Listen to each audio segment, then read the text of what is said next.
So last period में हम जो कंटिन्यू कर रहे थे कि हम पढ़ रहे थे कि how electrons are distributed. Okay, electrons को कैसे अरेंज किया जाता है in different shells and subshell. तो उसका नेक्स्ट पार्ट हम आज लेके आए हैं।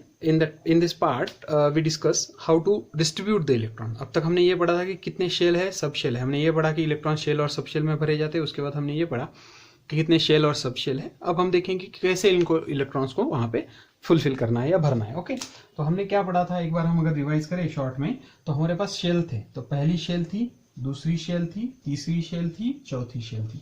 मैंने ये भी बोला था कि इसके बाद भी शेल है, लेकिन नॉर्मली हम इन चार के बारे में ज्यादा डिटेल में पढ़ेंगे। ओके, पहली शेल में एक ही सब शेल थी, यस। दूसरे में दो थी, यस और पी।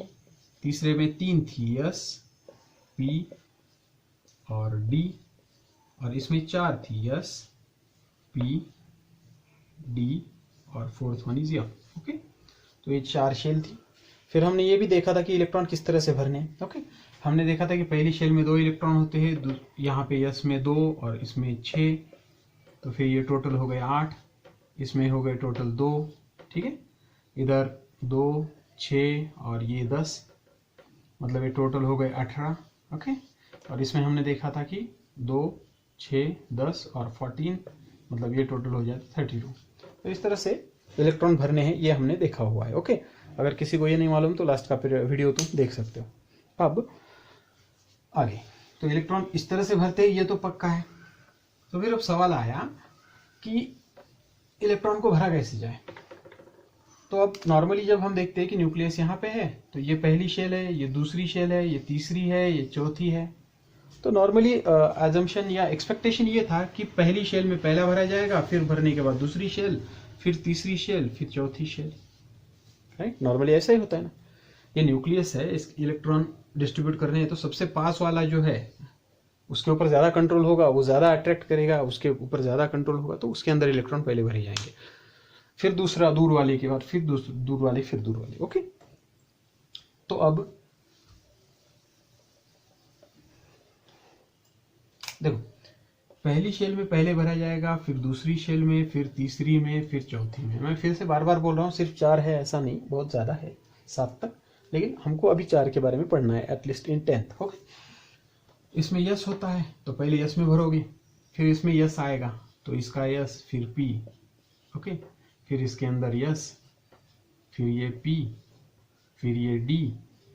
एक्सपेक्टेड ऐसा होना चाहिए, करेक्ट। यस जो होता है ना, वो न्यूक्लियस के सबसे पास होता है, तो हमेशा यस का नंबर पहला आएगा, किसी का भी यस रहने दो। फिर पी का नंबर आएगा, फिर डी का आएगा, फिर एफ का आएगा। ओके, तो इसलिए सबसे पहला इलेक्ट्रॉन किसमें भरा जाएगा, इसमें, फिर उसके बाद इसमें, फिर इसमें, फिर इसमें। तो एक्सपेक्टेड क्या था कि 1s में पहले भरा जाए, फिर 2s में भरा जाए, फिर 2p में भरा जाए, फिर 3s में जाए, फिर 3p में जाए। ओके, उसके बाद 3d में जाए, उसके बाद फिर 4s में जाए, फिर 4p में जाए, फिर 4d में जाए, फिर 4f में जाए। एक्सपेक्टेड ये था कि इस तरह से भरनी चाहिए, लेकिन यहाँ तक तो ठीक था, इसके बाद ये फॉलो नहीं होता। ठीक है, इसके बाद ये रूल, मतलब इस तरह से सीक्वेंस फॉलो नहीं होता। मतलब इलेक्ट्रॉन कई बार ना खुद की पोजीशन को बदल देते हैं। मतलब एक्सपेक्टेड होता है कि वो यहाँ पे भर जाए, लेकिन वो इसमें नहीं भरती, इसमें जाते। जैसा इसके बाद अगर चाहते इसमें भरे, तो मतलब चेंज कर देंगे, और वो क्यों चेंज करेंगे वो अब हम देखेंगे। ओके, तो ये जो सारा होता है अल्टरेशन जिसको बोलते हैं, या स्विच करना पोजीशन, ये सारा depending on a principle that is called aufbau principle. Okay, और वो होता है एनर्जी लेवल के अकॉर्डिंग या एनर्जीज के अकॉर्डिंग। ओके, मतलब रूल है कि जिसकी एनर्जी कम होगी, जिस ऑर्बिटल की, लेस एनर्जी, और इधर लिखेंगे हम लो एनर्जी, जिसके अंदर कम एनर्जी होगी, that is field first. Field first, जिसकी एनर्जी कम है वो पहले भरा जाएगा। तो ऑब्वियस है, हमने भी देखा है कि कम इलेक्ट्रॉन है पहले में, तो इसकी एनर्जी कम होगी, इसलिए उसको पहले भरे जाएंगे। फिर दूसरी शेल आएगी, उसकी एनर्जी थोड़ी ज्यादा है, इलेक्ट्रॉन भी ज्यादा है, तो उसमें सेकंडली भरे जाएंगे, फिर थर्ड, फिर फोर्थ। ये ठीक था, लेकिन जहां पे भी ये प्रॉब्लम आया, उसके लिए मेन रीजन था अफबो प्रिंसिपल। अफबो प्रिंसिपल में क्या बोला गया, अफबो प्रिंसिपल, इसमें क्या बोला गया, अफबो प्रिंसिपल में यह बताया गया कि अगर कहीं पे कंपटीशन है, कहीं पे कंपैरिजन है, कहीं पे चांसेस है कि इसकी जगह पे वो आने के, तो you have to calculate the n plus l value, you have to calculate the n plus l value. मैंने तुमको बोला था जब हमने शेल सब शेल पढ़ेगी तो तुम n ध्यान में रखो, n मतलब क्या होता है, प्रिंसिपल क्वांटम नंबर, और यल क्या होता है, एजिमुथल क्वांटम नंबर। ओके, और तुमको ये भी बोला था कि प्रिंसिपल क्वांटम नंबर क्या दिखाता है, शेल का नंबर दिखाता है या ऑर्बिट का नंबर दिखाता है, और ये क्या दिखाता है, it shows the subshells number. Okay, it is for subshell, n जो होता है वो शेल के लिए होता है। ओके, फिर हमने देखा था कि के एल एम एन। ओके, तो शेल के नंबर होंगे n की वैल्यू 1 2 3 4, आगे जाएगा तो फिर 4 5 6 7 जाएंगी। और इधर लिखता हूँ S P D F, S P D F. इनके लिए जो यल की वैल्यूज है वो यल की वैल्यू होती है, इसके लिए होती है 0, इसके लिए होती है 1, इसके लिए होती है 2, इसके लिए होती है 3। ओके, तो यही समझ के, यही ध्यान रख के हमको इलेक्ट्रॉन्स को भरना है। ओके, तो ये सारा कैलकुलेशन किया उसने, लेकिन अब तुम्हारे लिए तुम सिर्फ इतना ध्यान में रखो कि इलेक्ट्रॉन भरे कैसे जाते हैं। तो उसके लिए एक सिंपल ट्रिक है जो यहीं पे दी हुई है इसी प्रिंसिपल में। वो क्या है, अब ये मैं भी कभी करना है तो ऐसे ही करता हूँ, तुम भी इस को फॉलो कर सकते हो। पहली शेल में कितने सब शेल होती है, एक ही 1s, दूसरी में 2s 2p, तीसरी में 3s 3p 3d, चौथी में 4s 4p 4d और 4f। अब उसके बाद मैंने तुमको तब भी बताया था कि 5 6 7 होती है और उसमें f तक ही होते हैं, उसमें हम नहीं बढ़ाएंगे f से ज्यादा। ओके, तो 5 में भी 5s 5p 5d और 5f, 6 में 6s 6p 6d 6f, 7s 7p 7d 7f। Right, अब उसने बोला तुमको पूरा याद रखने की जरूरत नहीं, मतलब अकॉर्डिंग टू ये ट्रिक है कि you just draw the lines like this.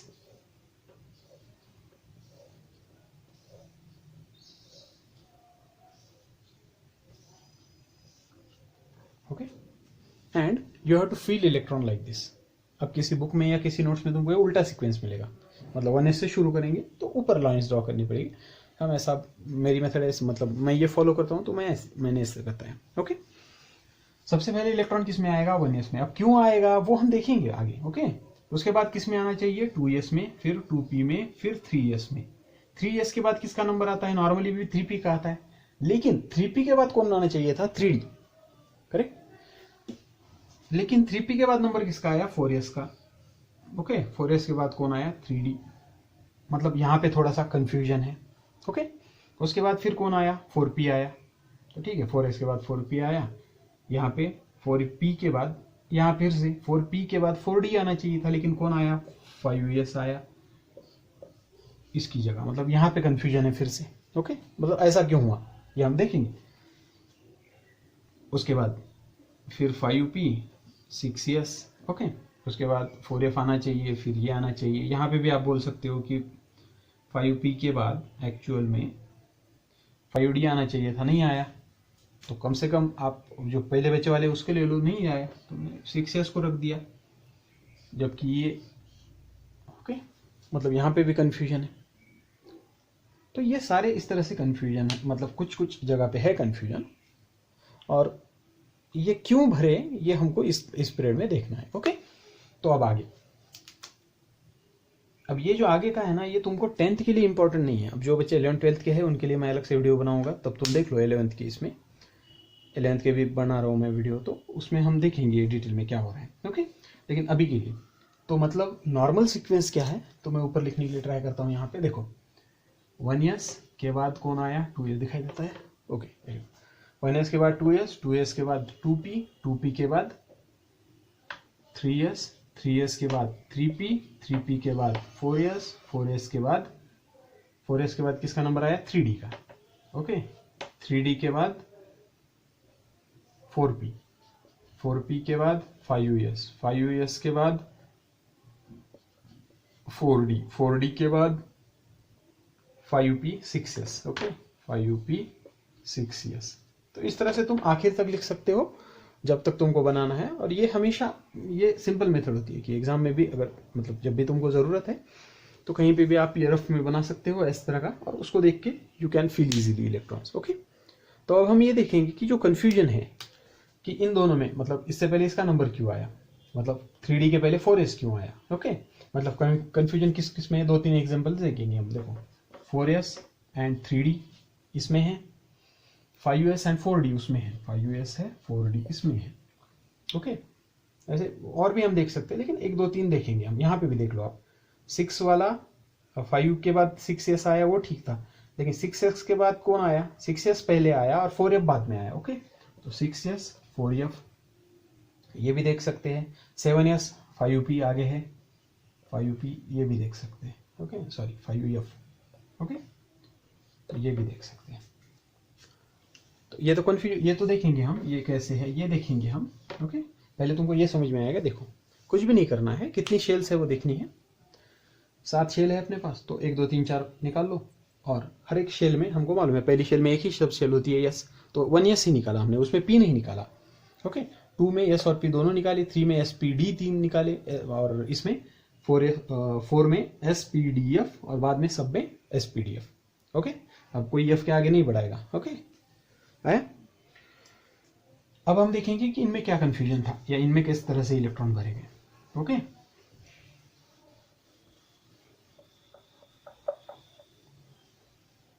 तो देखो जब हम पहला केस का स्टडी करेंगे 4s और 3D, अब देखो n प्लस ये रूल। ओके, n प्लस ये रूल हम फॉलो करेंगे। इसकी n की वैल्यू क्या है, it is a shells number, तो शेल कितनी है 4, प्लस s की वैल्यू क्या थी, अभी मैंने निकाला था अगर तुमको याद होगा, तो अभी मैंने लिख के दिया था k l m n। इनकी वैल्यू, इसकी वैल्यू होती है 1, इसकी होती है 2, इसकी होती है 3, इसकी होती है 4। ओके, और spdf की मैंने बताई थी, s की वैल्यू होती है 0, p की वैल्यू होती है 1, इसकी होती है 2 और इसकी होती है 3। ये वैल्यू l की है, ये वैल्यू n की है। ओके, तो s की वैल्यू कितनी है, देखो 0, टोटल कितना आ गया 4। और इधर देखो 3 की वैल्यू, मतलब ये तो 3 है, n की वैल्यू, l की वैल्यू d के लिए कितना है देखो 2, तो टोटल कितना आ गया 5। और मैंने स्टार्टिंग में तुमको क्या बोला था कि lesser energy prefer the chances of filling electron, जिसकी एनर्जी कम होगी वहां पे इलेक्ट्रॉन भरने की चांसेस ज्यादा है। तो अब इन दोनों में से देखो l प्लस n वैल्यू किसकी कम आई, इसकी कम आई, तो जिसकी वैल्यू कम आएगी भले वो कौन सी भी शेल हो, उसको पहले प्रिफरेंस दिया जाता है। आ रहा है समझ में, इसमें भी वैसा ही होगा। अगर तुम 5s 4d को कर लो, ओके, ये आया समझ में। फिर से एक बार देखो अगर किसी को नहीं समझा होगा तो, अगर 2 जगह पे कंफ्यूजन दिखा तुमको, मतलब 2 केस, 2 कंसेक्यूटिव नंबर्स में, कि तुमको लगा कि इसका तो शेल का नंबर पहले है लेकिन इसको बाद में रखा गया, तो फिर तुमको क्या करना है, you have to find out the value n plus l value. n क्या होता है, number of quantum number, principal quantum number, और number of shell we can call, and what is l, l is the azimuthal quantum number और number of sub shell, जो कि मैंने यहाँ पे दिखाया है। शेल के नंबर जो n होते हैं 1 2 3 4 है, उसके बाद कहीं होगा आगे। एक एग्जाम्पल है हम देखेंगे यहाँ पे 7 और इसमें। ओके, इसमें भी यह नंबर बढ़ता जाएगा। अब किसी केस में तुम बोलोगे कि मतलब अल्टर है, तो फिर तुमको यही देखना पड़ेगा कि n प्लस एल वैल्यू करो, जिसकी n प्लस वैल्यू कम आई उसकी एनर्जी कम कंसिडर की जाती है और उसके अंदर इलेक्ट्रॉन पहले भरा जाता है। ओके राइट, तो इसमें कंफ्यूजन ना हो तुम्हारा। ओके, अब अगर तुम इसमें देख लो, ओके, ये एक केस देखेंगे हम, सारे देखने की जरूरत नहीं, और मुझे लगता है कि तुमको ये समझ में आया होगा। ओके, तो देखो 7s और 5f। ओके, 7s 5f, तो देख लो 7 का नंबर तो 7 है, s का नंबर 0, 5 का नंबर तो 5 है, f का नंबर क्या है यहाँ पे 3, यहाँ पे आ गया 3, तो ये आ गया 8 और यहाँ पे आ गया 7। तो फिर पहले इलेक्ट्रॉन किस में भरे जाएंगे, इसमें। ओके राइट, ओके, सो अब हम देखेंगे how to write down the electronic configuration. Okay, तो अब तुमको ये समझ में आया कि इलेक्ट्रॉन्स किस तरह से भरे जाते हैं, किस शेल में पहले भरा जाएगा, किस सब शेल में पहले भरा जाएगा। ओके, जहां कंफ्यूजन हो वहां पे you have to apply the n plus l rule. Okay, now ये एक सीक्वेंस है जनरली कि 1s में पहला भरा जाएगा, 2s में उसके बाद, 2p में उसके बाद, 3s में, फिर 3p, फिर 4s, फिर 3d, 3p, 4p, like that. Okay, अब एक और चीज़ है जो कंफ्यूज करती है कई बार कि कुछ बच्चे क्या करते हैं, अगर यस में इलेक्ट्रॉन भरना है, फॉर एग्जांपल 1s हो, एक चीज ध्यान में रखो, 1s हो, 2s हो, 3s हो, अप टू 7s, किसी में भी इलेक्ट्रॉन भरना हो, इसकी कैपेसिटी 2 की है ना, तो 2 ही इलेक्ट्रॉन नहीं भरेंगे, 2 से ज्यादा नहीं भर सकते। हाँ, कम भर सकते हो तुम, यस के अंदर 1 इलेक्ट्रॉन भर सकते हो, 1s1 भी हो सकता है, 1s2 भी हो सकता है, लेकिन 1s3 कभी भी नहीं होगा। समझ रहे हो? हर एक में 4s है तो 4s में भी 1 हो सकता है, 4s2 हो सकता है, लेकिन 4s3 कभी भी नहीं होगा। समझ रहे हो? तो इस तरह से। और एक चीज कि तुम पहली शेल हो या सब शेल हो, उसको पूरा भरे सिवा आगे नहीं जा सकते, विथ सम एक्सेप्शंस, जो हम देखेंगे कि वो डी ब्लॉक में है कुछ एक्सेप्शंस। पहली सब शेल हो या शेल हो, जो पहली आई है नंबर में एनर्जी, यहाँ पे देखो तुम एनर्जी दी वाली है, पहले वाली की पूरी शेल और सब शेल भरे सिवा तुम आगे नहीं प्रोसीड कर सकते। ओके, ये भी एक रूल है, ये सारे एटॉमिक स्ट्रक्चर में तुम पढ़ोगे 11th में। ओके, तो अभी उसको ज्यादा ये मत करो। जैसा एस का है वैसा ही पी का है, पी में भी 6 इलेक्ट्रॉन होनी चाहिए। तुम 1 से लेके 6 तक, अगर पी है किसी का, सपोज 2p है, तो 2p में तुम 1 भी लिख सकते हो, 2p में तुम 2 भी ले सकते हो, 2p में तुम 3 भी ले सकते हो, 2p में 4 ले सकते हो, 2p में 5 ले सकते हो, 2p में 6 ले सकते हो, लेकिन 2p में 7 नहीं आएंगे। समझ रहे हो? इलेक्ट्रॉन जितनी लेवल है उसकी हाईएस्ट कैपेसिटी उतने ही ले सकते हो। उसी तरह से डी में आएगा, 3d है तो वहां पे भी 1 से 10 तक कितने भी इलेक्ट्रॉन हो सकते हैं, 11 नहीं होंगे। और अगर एफ है तो 4f है तो उसमें भी 1 से 14 तक कितने भी होंगे, 15 इलेक्ट्रॉन नहीं होंगे। समझ रहे हो? तो एक सिंपल रूल है और इसी के अकॉर्डिंग तुमको इलेक्ट्रॉन्स भरने। तो अब मैं तुमको कुछ इलेक्ट्रॉनिक कॉन्फ़िगरेशंस लिख के दिखाऊंगा। वैसे तो हर एक एलिमेंट इलेक्ट्रॉन का लिखना है, ठीक है, ये तुम घर पे भी करके देख सकते हो। किसी को अगर मतलब ट्राई ही नहीं करे होंगे तो आएंगे नहीं। अब ये मेथड है, ये सीधा सामने रखना है and you have to fill the electrons. Okay, जैसा मैं 2-4 यहाँ पे करके बताता हूँ। जैसे मैं हाइड्रोजन का लिखूंगा, हीलियम का लिखूंगा, लिथियम का लिखूंगा। Okay, then will write that of oxygen का लिखेंगे, फ्लोरीन का लिखेंगे। चलो इतने लिख लेंगे पहले, सिंपल है। ओके, एटॉमिक नंबर मालूम होनी चाहिए, at least 54 elements you should remember in 10th। 54 तक के तुमको एटॉमिक नंबर्स मालूम होनी चाहिए और कुछ इनर्ट गैसेस के। ओके, हाइड्रोजन का एटॉमिक नंबर होता है 1, हीलियम का है 2, लिथियम का है 3, ऑक्सीजन का है 8, फ्लोरीन का है 9। ओके, मैं कुछ ही करूंगा, सारे नहीं होंगे क्योंकि उसमें ही पीरियड चला जाता फिर पूरा। देखो हाइड्रोजन है, एक ही इलेक्ट्रॉन है। अब देखो पहले नंबर किसका आएगा, 1s का। तो तुम गए 1s के पास, 1s की कैपेसिटी एक्चुअली s की 2 की है, तुम्हारे पास तो एक ही इलेक्ट्रॉन है, तो कुछ टेंशन है क्या? नहीं, you have to put it. तो 1s, और जो इतने इलेक्ट्रॉन है उसके उतने उसके ऊपर लिखा जाता है। तो 1s1 is the electronic configuration. इसी को बोला जाता है इलेक्ट्रॉनिक कॉन्फ़िगरेशन। इससे तुमको क्या क्या पता चलता, इससे हमको क्या क्या इन्फॉर्मेशन पता चलती है? इससे हमको पता चलता है कि इलेक्ट्रॉन कहाँ पे है, तो इलेक्ट्रॉन पहली शेल में है। और कौन सी सब शेल में है, तो इलेक्ट्रॉन है यस नाम की सब शेल में। और कितने इलेक्ट्रॉन है, तो वो है 1 इलेक्ट्रॉन। देखो तुम, ये 3 चीजें पता चल रही कि नहीं इससे? शेल का नंबर यहाँ पे पता चल रहा है, सब शेल का टाइप यहाँ पे पता चल रहा है, कितने इलेक्ट्रॉन है यहाँ पे पता चल रहा है। तो इलेक्ट्रॉनिक कॉन्फ़िगरेशन होता ही इसलिए। तो हमने क्या बोला था electronic configuration definition? What is electronic configuration? It is the systematic arrangement of electrons in different shells and सब शेल्स। अलग अलग शेल और सब शेल में तुम इलेक्ट्रॉन भरोगे, राइट? तो इस तरह से आगे दूसरा हीलियम। तो हीलियम का इलेक्ट्रॉनिक कॉन्फ़िगरेशन क्या आता है, 1s2। क्यों? क्योंकि हीलियम के पास 2 इलेक्ट्रॉन थे, 2 इलेक्ट्रॉन लेके गए तुम किसके पास, हीलियम के 1s के पास। 1s की कैपेसिटी ऑलरेडी 2 की है, तुम्हारे पास 2 ही इलेक्ट्रॉन है, तो 2 इलेक्ट्रॉन वहां पे एडजस्ट हो जाएगा। हाँ 3 होते तो प्रॉब्लम आता, जो आगे आएगा अभी लिथियम में। लिथियम के पास 3 इलेक्ट्रॉन है, तुम गए हीलियम के पास, हीलियम ने बोला कि उसकी कैपेसिटी 2 की है, तुम 2 रखो, बाकी के लेके जाओ। तो तीसरा इलेक्ट्रॉन लेके तुम कहाँ गए, उसके बाद किसका नंबर है, 2s का। तो उसके बाद तुम किसके पास गए, 2s के पास। तो तुमने बचा हुआ इलेक्ट्रॉन किसको दे दिया, 2s को। 2s की कैपेसिटी कितनी हो गई अब, 2s में 1 इलेक्ट्रॉन। अब इसमें और एक बैठ सकता है क्योंकि इसकी कैपेसिटी 2 है। ओके, लेकिन अगर तुम इसको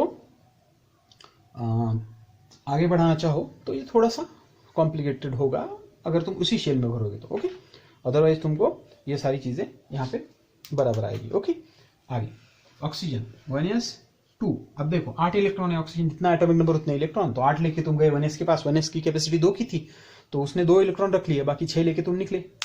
बाद में किसका नंबर रहा है, 2s का। 2s के पास गए, बोला कि 6 इलेक्ट्रॉन है, 2s ने भी 2 ही रख लिए, क्यों? क्योंकि उसकी कैपेसिटी भी 2 की है। तो 1s2, 2s2। उसके बाद तुम आगे निकले, 2s के बाद किसका नंबर है, 2p के पास। तुम्हारे 8 में से 2 और 2 4 चले गए, बच्चे कितने 4, तो तुम 2p के पास गए। 2p की कैपेसिटी 6 की थी, तुम्हारे पास तो 4 ही इलेक्ट्रॉन है, तो कुछ टेंशन ही नहीं। You have to put 4 electrons there and this is the electronic configuration. आया समझ में? ओके, इससे क्या क्या पता चलता है, आप देख लो। इलेक्ट्रॉन पहली शेल में भी है, और ये अब ये देखो, हाँ ये पूरी की पूरी मिला के दूसरी शेल है, हाँ, क्योंकि हमने देखा था कि दूसरी शेल में 2 सब शेल्स होती है, एस और पी, तो ये पूरी की पूरी मिला के दूसरी सब शेल है। कई बच्चे क्या करते नहीं तो गलती से इसको बोल देंगे पहली शेल, इसको बोलेंगे दूसरी शेल, इसको बोलेंगे तीसरी शेल। नहीं, ये नंबर जो है वो शेल दिखाता है, तो इसलिए हमको बोलना पड़ेगा कि 2 ही शेल है। तो पहली शेल में कितने इलेक्ट्रॉन है, 2, और दूसरी में कितने हैं, 6। तो इसको तुम ऐसा भी लिख सकते हो 2,6, जो कि तुमने लास्ट ईयर पढ़ा था 9th में। तो अब ये नहीं चलेगा, अब ये चाहिए तुमको, लेकिन दोनों का मतलब एक ही है। पहली शेल में 2 इलेक्ट्रॉन और दूसरी में 6, यहाँ पे भी तुमने लिखा 2,6। ओके, फ्लोरीन के पास 9 थे, पहले गए एस के पास 2, एस के पास 2, बचे कितने 5, इसकी कैपेसिटी 6 की है, तो लिख दो 2p5, राइट। तो this is the electronic configuration of fluorine. तो इस तरह से तुम किसी का भी इलेक्ट्रॉनिक कॉन्फिगरेशन लिख सकते हो। ओके, और हम एग्जांपल्स लेंगे, सिर्फ तुमको ये रूल फॉलो करना है। ओके, मैं ये मिटा देता हूँ, ये तो सिंपल थे। अब कुछ और लेंगे, मतलब थोड़े से बड़े और मतलब। ओके, तो चलो यहाँ पे लेंगे हम सोडियम, यहाँ पे लेंगे एल्यूमिनियम, यहाँ पे लेंगे सल्फर, यहाँ पे लेंगे क्लोरीन, ओके, और अर्गन। ओके, पोटेशियम कैल्शियम हम बाद में देखेंगे। ओके, यहाँ तक। इसका नंबर 11, इसका 13, इसका 17, इसका 18, राइट। इलेक्ट्रॉनिक कॉन्फ़िगरेशन सोडियम का 1s2, देखो पहले के पास गए 2 इलेक्ट्रॉन, 2s2, उसके बाद 2p के पास गए, देखो पहले के पास 2 दिए 9 बचे, दूसरे के पास 2 दिए 7 बचे, इसके पास गए, इसकी कैपेसिटी 6 की थी, उसने बोला 6 रख दो, बाकी के लेके निकलो, बाकी 1 बचा, तो किसका नंबर आएगा उसके बाद 3s का, तो ये गया इसमें। तो इलेक्ट्रॉनिक कॉन्फ़िगरेशन क्या आया, 1s2, 2s2, 2p6, 3s1। कितनी शेल्स इन्वॉल्व है, तो देखो पहली शेल, ये हो गई पहली शेल, ये पूरी हो गई दूसरी शेल, और ये हो गई तीसरी शेल। तीसरी की कौन सी सब शेल इन्वॉल्व है, यस। तीसरे में कितने इलेक्ट्रॉन है, 1, दूसरे में कितने इलेक्ट्रॉन है, 6 और 2 8, पहले में कितने इलेक्ट्रॉन है, 2। इस तरह से इलेक्ट्रॉनिक कॉन्फ़िगरेशन तुमको हर इंफॉर्मेशन देगा, हर वो चीज बताएगा उस एलिमेंट के बारे में कि उसके अंदर कितने इलेक्ट्रॉन है, कितने क्या है। Okay, right. आगे तो, और इसको सिंपली में कैसे लिख सकते हैं, 2,8,1, जो कि हम लिखते आए अब तक सोडियम के लिए, राइट। आगे aluminium 1s2, 2s2, 2p6, 3s2, 3p1। क्यों, देखो पहले के पास गए 13 इलेक्ट्रॉन थे, 2 गए 11 बचे, दूसरे के पास गए, दूसरे की कैपेसिटी इसकी 2 की थी, 2 रख दिए, यहाँ पे 6 रख दिए, टोटल कितने हुए, 2 और 2 4 और 6 10, उसके बाद 2 12 और 1 13, राइट। तो इस तरह से इलेक्ट्रॉनिक कॉन्फ़िगरेशन अगर सिंपल में लिखना है तो ये और ये, तो हम 2,8,3 लिख सकते हैं, करेक्ट। ओके, उसके बाद आगे क्लोरीन में कितने हैं, देखो 1s2, 2s2, 2p6, कितने हो गए 10, 3s2, 3p5, देखो 2 और 2 4, 4 और 6 10, 10 और 2 12 और 7, 12 और 5 17। ओके, तो इस तरह से तुम इलेक्ट्रॉनिक कॉन्फ़िगरेशन लिख सकते हो। ओके, यही तुमको चाहिए अब। हाँ, ये वाला इलेक्ट्रॉनिक कॉन्फ़िगरेशन जो है अब 2,8,7, ये अब कुछ काम का नहीं है हमारे इस साल, एटलीस्ट 10 के बाद। ओके, अर्गॉन का लिखो 1s2, 2s2, 2p6, 3s2, 3p6। देख लो पहले में 2, दूसरे में 8, तीसरे में कितने 8, कितने हो गए 2,8,8। ओके, तो इसका इलेक्ट्रॉनिक कॉन्फ़िगरेशन आएगा 2,8,8। तो इस तरह से you can write down the electronic configuration of this element.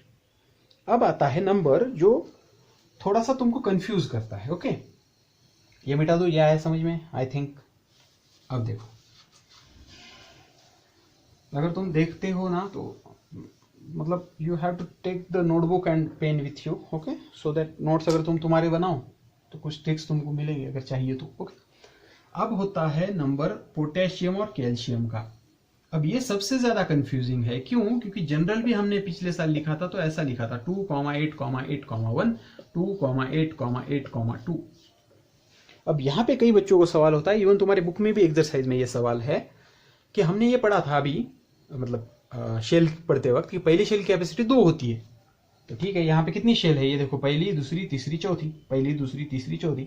हमने ये बोला था कि पहली शेल जो होती है के, उसकी कैपेसिटी 2 की है, दूसरी शेल की कैपेसिटी 8 की है, तीसरी की कैपेसिटी 18 की है, लेकिन तुम यहाँ पे कितने इलेक्ट्रॉन भर रहे हो, सिर्फ 8। समझ रहे हो सवाल क्या है, जो पूछा भी है तुम्हारे एक्सरसाइज में है, you can check it. The capacity of third shell is of 18, then also you are filling only 8 electrons in it, why, ऐसा क्यों करते हो। और इसका एकदम करेक्ट आंसर तुम्हारे मतलब डाइजेस्ट में भी नहीं है, जो हम लिखने को लिखते हैं मार्क भी मिलेंगे वो बात अलग है, लेकिन जो मतलब जो एक्चुअल उसका रीजन है वहां पे सिर्फ ये बोला जाता है कि इलेक्ट्रॉन ऑक्टेट कंप्लीट करने के लिए भरे जाते हैं वगैरह। ओके, वो एग्जाम के पॉइंट ऑफ व्यू से करेक्ट होगा मे बी, लेकिन एक्चुअल रीजन जो है वो अब हम देखेंगे, जो ऑलरेडी हमने L+1 रूल में देखा था। देखो एक एक से बताता हूँ। पोटेशियम का इलेक्ट्रॉनिक कॉन्फिगरेशन लिखना है हमको। ओके, पोटेशियम का एटॉमिक नंबर क्या है 19, तो 1s2 2s2 2p6। Okay, expected क्या था, पहले एक्सपेक्टेड लिख लेंगे हम, चलो इसकी जगह एक्सपेक्टेड लिखेंगे पहले। एक्सपेक्टेड क्या आएगा 2, 8, 9, ऐसा आना चाहिए ना, क्योंकि थर्ड शेल तो 18 की होती है। ओके, ऐसा आना चाहिए था, लेकिन ऐसा नहीं आता। क्यों नहीं आता, क्योंकि देख लो जब तुम इलेक्ट्रॉनिक कॉन्फिगरेशन भरने गए 1s2 2s2 2p6 3s2 3p6, 3p के बाद किसका नंबर आना चाहिए था 3d का। अगर 3d में तुम इलेक्ट्रॉन भर देते तो काम ही खत्म था। लेकिन अभी जो हमने L+1 रूल देखा, यहां पे देख लो 3p के बाद कौन आता है 4s आता है, ना कि 3d। 3p के बाद कौन आता है 3d नहीं आता, 3p के बाद आता है 4s। ओके 4s, और इसलिए इलेक्ट्रॉन चला गया इसमें।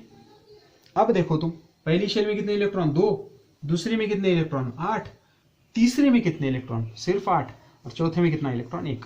मतलब तुम जो एक्चुअल तुम्हारी बुक में जो पिछले साल दिया हुआ था इलेक्ट्रॉनिक कॉन्फिगरेशन 2, 8, 8, 1 वो करेक्ट था, वो रॉन्ग नहीं था।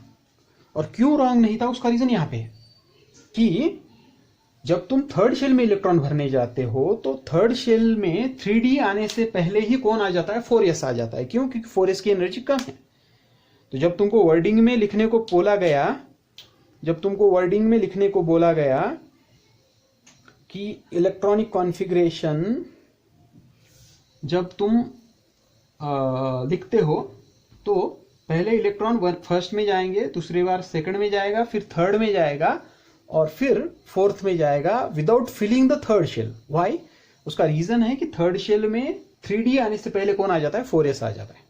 3d आने से पहले कौन आ जाता है 4s आ जाता है। ओके, ये है उसका एक्चुअल रीजन।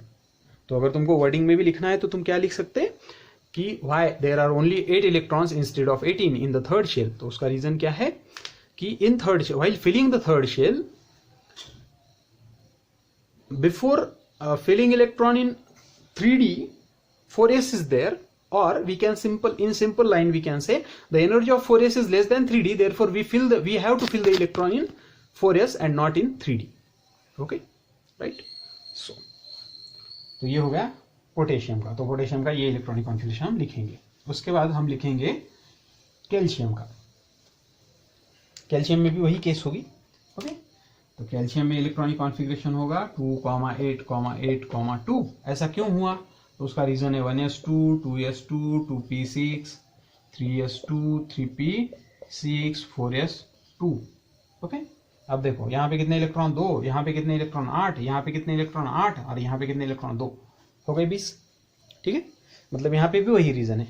तो फिर से एक बार सुनो एक लाइन में, why there are only 8 electrons in third shell though its capacity is of 18। तो रीजन क्या है, though the capacity is of 18 only 8 electron can accommodate in third shell because the energy of 4s is less than 3d, therefore before filling up of the completion of third shell, fourth shell subshell appears and we have to fill electron in it according to Afbau principle, or we can say according to n plus l rule। getting आया समझ में? Okay ना, अब एक और छोटी सी बात जो इससे रिगार्डिंग है, फिर ये पॉइंट खत्म हो जाता पूरा। ओके, अब इलेक्ट्रॉनिक कॉन्फ़िगरेशन एक्सपेक्टेड है कि तुम ये सारे लिखने की ट्राई करो घर पे। ओके, कुछ नहीं आता है तो देखेंगे। ओके, फिर अब एक बात और कि सोडियम का इलेक्ट्रॉनिक कॉन्फ़िगरेशन और वी कैन से किसी भी एलिमेंट का, वैसे तो सिलिकॉन का electronic configuration. Okay, we can write in another way. देखो कैसे लिख सकते हैं हम कि सोडियम का इलेक्ट्रॉनिक कॉन्फ़िगरेशन होता है 1s2 2s2 2p6 3s1। लेकिन ये जो है ये इलेक्ट्रॉनिक कॉन्फ़िगरेशन है नियॉन का, जो कि खुद ही एक क्या है, इनर्ट गैस है, जो खुद ही क्या है, एक इनर्ट गैस है नियॉन। जैसा तुमको अगर किसी जगह पे जाना है और वो जगह मतलब आप कहीं से भी कहीं पे भी जाओ, तुमको अगर पूछा गया तुम्हें किसी कहीं पे गए और वो जगह अगर मुंबई के पास है और तुमको बाद में आने के बाद पूछा तुम कहाँ गए थे, तो नॉर्मली तुम ये बोलोगे कि मुंबई के पास कोई जगह है वहाँ पे गया था। क्यों? क्योंकि हम हमेशा ये ट्राई करते हैं कि कोई ना कोई सिग्निफिकेंट या कोई ऐसी चीज़ बताए जो कि एक उसका खुद का एक ये हो, मतलब स्टेबिलिटी हो। जैसा एड्रेस भी घर का पूछा जाए तो हम बोलते हैं कि किसी मंदिर के पास, या कोई ना कोई चीज़ बताते हैं हम। उसी तरह से अगर तुमको ये पूरा लिखने की जगह तुमने कोई ऐसी चीज़ बता दी जो हमेशा स्टेबल है। देखो पूरे पीरियोडिक टेबल में सिर्फ इनर्ट गैसेस को ही ऐसे स्क्वायर ब्रैकेट में रखा जाता है। इसके बारे में हम डिटेल में पढ़ेंगे जब हम मॉडर्न पीरियोडिक टेबल देखेंगे तब। ओके, तो ये तुमने पढ़ा ही होगा मॉडर्न पीरियोडिक टेबल में। ये तो नियॉन जो है ना वो स्टेबल है, फिक्स है। तो अगर तुमने ये फिक्स बता दिया तो फिर ये पूरा लिखने की जरूरत नहीं, तो तुम सिर्फ ऐसा लिख सकते हो नियॉन और उसके बाद लिख सकते हो 3s1। ओके, सिलिकॉन लिखना है तो तुम ऐसा लिख सकते हो 1s2 2s2 2p6 3s2 3p2। देखो 2 और 2 4 और 6 10 और 2 12 और 2 14, राइट। अब ये जो है ये नियॉन है यहां तक। ओके, तो इसलिए तुम इसको नियॉन लिख। अब हाँ, ये एक चीज और, अब कोई बोलेगा कि ठीक है हमको नियॉन नहीं लिखना, हम क्या करेंगे, इसको यहां तक लेके जाएंगे तो फिर ये क्या बन जाता, मैग्नीशियम बन जाता, और इसको लिख के हम ऐसा 3p2 लिखेंगे। लेकिन ये रॉन्ग है, ऐसा नहीं चलता। क्यों नहीं चलता? क्योंकि मैग्नीशियम जो है वो इनर्ट नहीं है। मैग्नीशियम जो है वो सिंपल मेटल है, रिएक्टिव मेटल है, वो रिएक्ट होता ही है, इनर्ट गैस नहीं है। इनर्ट गैस जो होते हैं ना उनको ऑक्टेट कंप्लीट होता है, इसलिए ये जो फैसिलिटी है सिर्फ इनर्ट गैस के लिए अवेलेबल है। ठीक है, तुमको अगर तुम्हारे घर का एड्रेस पूछा गया, तुमने अगर किसी बड़ी चीज़ या किसी मंदिर विंदिर के बाजू में बताया, मंदिर के या किसी टॉकीज के या कहीं पे भी, तो वो थोड़ा सा आसान होता है। ओके, लेकिन अगर तुम बताओगे कि मेरा घर इसके घर के बाजू में, अब उसी आदमी का घर किसी को नहीं मालूम तो तुम्हारा कहाँ से मिलेगा, लाइक दैट। ये स्टेबल है तो फिर तुम क्या लिखते हो, यहाँ पे लिखोगे यानी। नेक्स्ट हम कुछ और इलेक्ट्रॉनिक कॉन्फ़िगरेशन देखेंगे जो कि थोड़े से इंपॉर्टेंट है, हम जब डी ब्लॉक या ब्लॉक वगैरह पढ़ेंगे तब। ओके, ये हम जब ये पढ़ेंगे तब वो तो डिटेल में देखेंगे ही, लेकिन ओके। तो मैं यहाँ पे इलेक्ट्रॉनिक कॉन्फ़िगरेशन लिख के दिखाता हूँ तुमको, स्कैंडियम का, ओके, और जिंक का। चलो, स्कैंडियम और जिंक। स्कैंडियम का नंबर होता है 21, जिंक का नंबर होता है 30। अब तुमको इलेक्ट्रॉनिक कॉन्फ़िगरेशन भरने हैं। Okay, 1s2 2s2 2p6। देखो खुद का बहुत ज्यादा दिमाग नहीं लगाना, just you have to fill according to this. 1s2 2s2 2p6 3s2 3p6। कितने हो गए? 4 और 6 10, 10 और 2 12 और 6 18। 3p के बाद कौन आता है? 4s2, और उसके बाद आएगा 3d1। देखो 2 और 2 4 और 6 10 और 2 12 और 6 18 और 2 20 और 21 आए। ठीक है, लेकिन ये सारे के सारे यहां से यहां तक 18 हो गए, तो हम इसको ऐसा भी लिख सकते हैं जो मैंने तुमको बताया था अभी, कि ये 18 मतलब कौन है? आर्गन। तो you can write down like this, argon and 4s2 3d1।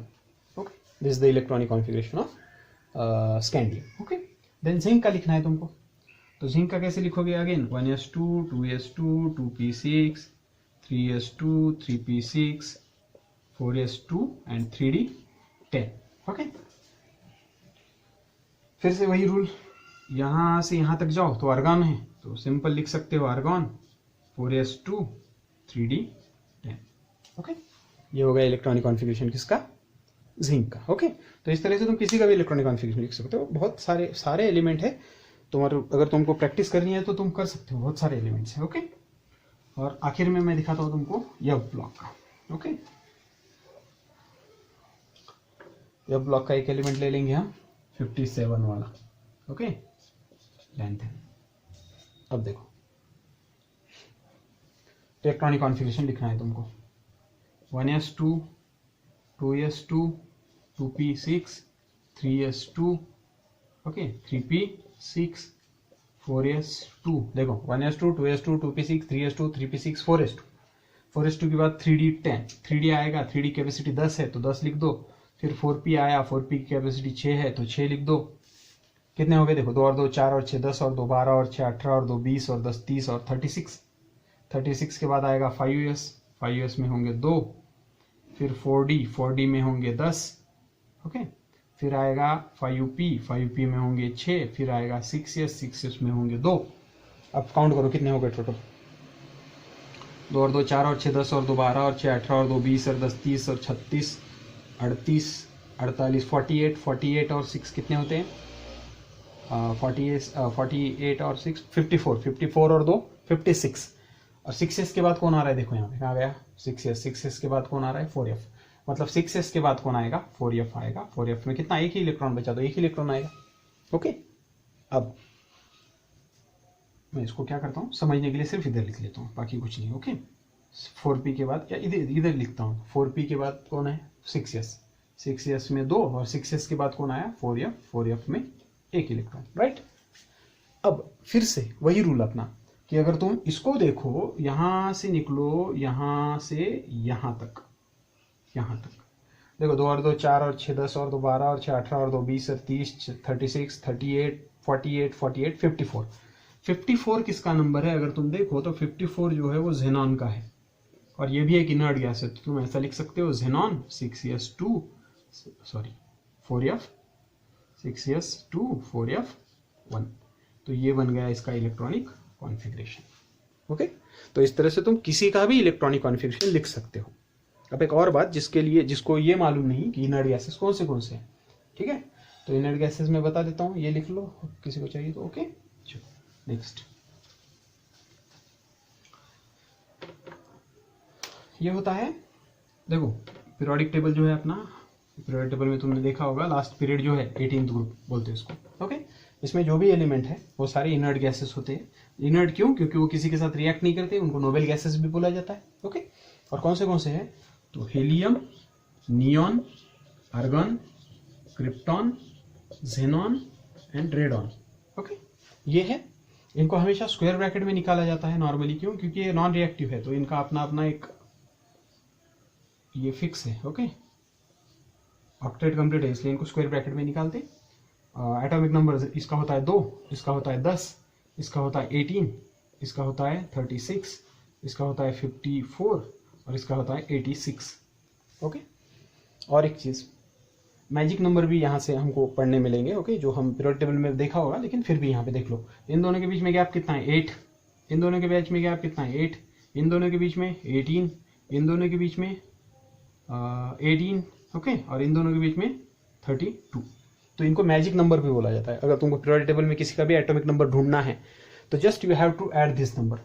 पहले पीरियड में अगर तुम 2 मिला दो, सॉरी 8 मिला दो, तो दूसरे उसी के नीचे वाले दूसरे एलिमेंट का तुमको एटॉमिक नंबर मिलेगा, फिर 8 मिला दो तो उसी के नीचे वाले का मिलेगा, फिर 18 मिला दो तो उसी के नीचे मिलेगा, फिर 18 मिला दो उसी के नीचे, फिर 32, ओके। तो इनको मैजिक नंबर बोला जाता है, ओके। तो आई थिंक मेरे हिसाब से इलेक्ट्रॉनिक कॉन्फ़िगरेशन के बारे में इतनी इन्फॉर्मेशन बहुत है, मोर देन सफिशिएंट है, ओके। अब ये तुम्हारे ऊपर है, तुम कितना उसको रिवाइज करोगे और प्रॉपर स्टडी करोगे, ओके। Thank you.